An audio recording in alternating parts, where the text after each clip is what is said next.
পাল্টানো দরকার, চাই বিজেপি সরকার ঘরে ঘরে মা বোনদের 3,000 দেবে। এখন বলছি ভুল করেছি, মঠ আমরা মরছি, তোরাও মঠ। আমাদেরকে সময় তো দিতে হবে, এত নিয়ে আমরা কোথায় ছুটবো? বলছে 10 মিনিটে খালি করুন। এই সরকার বড় লোকের সরকার, এখন যে সরকার এসছে বিজেপি সরকার বড় লোকের সরকার। এইরকম স্বপ্ন আমি স্বপ্নও ভাবিনি। আমি যদি সেই সময় আসতাম তাহলে আমার বাসন কোসন গুলো পেতাম। ক্ষতি কর না, দোকান ভেঙে দিতে দিতে আমার জিনিসপত্র কেন ভেঙে দিল? আমি যদি কোথাও করে খাবো সে তো আমার উপায় নেই, বলো আমি অত বাসন কিনবো কোথা থেকে?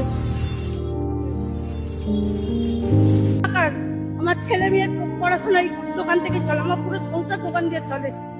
এই আজকের এই মানুষগুলোর কি অবস্থা?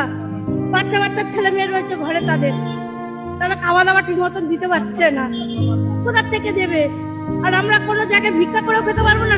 বলছি আমিও বয়স্ক লোক আছি, আমি দোকান চা বিক্রি করে খাই, আমারও দোকান ভেঙে দিয়েছে, আমি কোথায় যাবো এখন?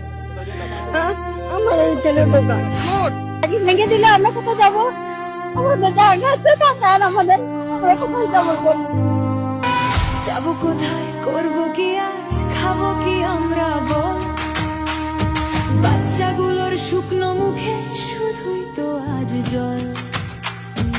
অসহায় আজ আমরা সবাই, বুকের ভেতর জ্বালা।